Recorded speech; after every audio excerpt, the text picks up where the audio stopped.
Et là, tout de suite, on va parler de nos amis les pompiers. Et oui, les pompiers.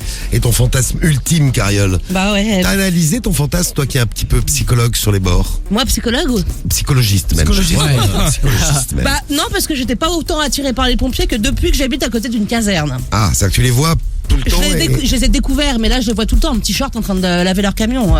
Je suis pas la seule à fantasmer. Même en hiver. Le Même nombre de darons qui passent avec leurs enfants, je veux te dire, c'est plus les darons qui regardent que les enfants. Bah, c'est vrai. Bien sûr. Voilà. Donc si vous avez des enfants, les gars, et que votre femme met du temps à revenir et qu'elle passe devant une caserne de pompiers, ne vous inquiétez pas. C'est à cause des pompiers. C'est normal.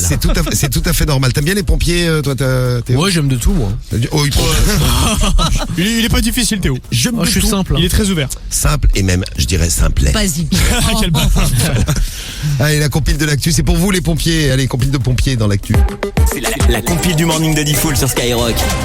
Allez, compile internationale, mais on démarre par nous en France. Non, en Chine. Tu vas en Chine? Ouais, je suis en Chine. Ah, tu vas en Numéro Chine. 3. Direction la Chine où un homme qui fumait sur ses toilettes, comme à son habitude pendant qu'il faisait sa petite commission, a déclenché un incendie assez inattendu. Il le faisait tous les jours. Voilà, il jette son mégot dans la cuvette. Normalement, il y a de l'eau au fond de la cuvette, donc pas de souci. Sauf que cette fois-ci, ça a provoqué un incendie. Ça a ravagé son appartement.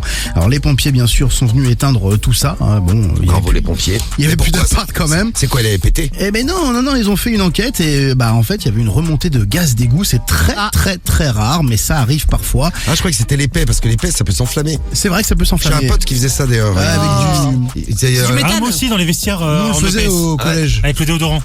Le déodorant, puis un briquet Il se devant. mettait sur le banc, il y en avait un qui prenait la jambe gauche, l'autre la jambe droite, il soulevait les jambes, l'autre il pétait. Et t'en avais un qui mettait le déo, et l'autre il pétait. Ah, d'accord. Ouais, ça marche Une super équipe bien. de gros beaufs, quoi. Ouais. Oui, c'est ça, voilà. Bienvenue chez les pauvres. Et donc voilà, à cause des remontées d'égout, il a mis le feu à sa maison. Son appart. Une petite histoire qui s'est passée à Caen. Numéro 2. À Caen, vous avez peut-être entendu parler de cette histoire si vous êtes en Normandie. C'est les pompiers qui ont été appelés pour un feu signalé dans un appartement du centre-ville. Il y a des gens qui sont en bas et qui voient des flammes. Ils se disent, oula, c'est la catastrophe. Ils appellent les pompiers. Les pompiers arrivent sur place avec deux camions mobilisés et ils sont aperçus en réalité que c'était des images qu'il avait diffusées à la télévision. Il y a des gens qui mettent ça pour se calmer ou pour Ouais. faire comme s'ils avaient une cheminée. Ouais, tout à fait. Donc des images de flammes. Donc ils sont venus en fait pour rien. Ce qui aurait été rigolo, c'est qu'ils inondent l'appartement pour éteindre le feu. Bon, ils l'ont pas fait parce qu'ils sont très professionnels. C'est un écran en veille qui diffusait des flammes en boucle. Voilà, l'écran était suffisamment grand pour être vu depuis la rue. Les gens ont appelé. Bon, pour rien, mais bon, les pompiers, ça vous a fait une petite balade. C'est sympa.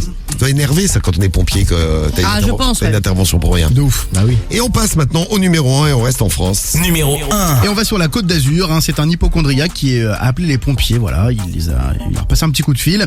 Il était très inquiet. Il a dit à la téléopératrice, écoutez, voilà, j'ai mal au ventre. Je n'ai pas pété depuis 24 heures. Ce n'est pas normal. Ça ne m'est jamais arrivé. La dame au téléphone lui a quand même fait un sermon, lui expliquant qu'il ne pouvait pas, qu'il pouvait consulter un généraliste. Il fallait pas embouteiller son service d'urgence, mais le mec a rappelé une fois, deux fois, trois fois, il ne lâchait pas l'affaire. Alors à un moment donné, il s'est calmé. On ne sait pas si peut-être qu'entre-temps il a pété et ça l'a rassuré. Bien sûr. Voilà, on espère qu'il est rassuré. Voilà, amis pompiers, si vous avez des histoires à nous raconter, on fera un petit sujet un jour dans le morning sur vous les pompiers.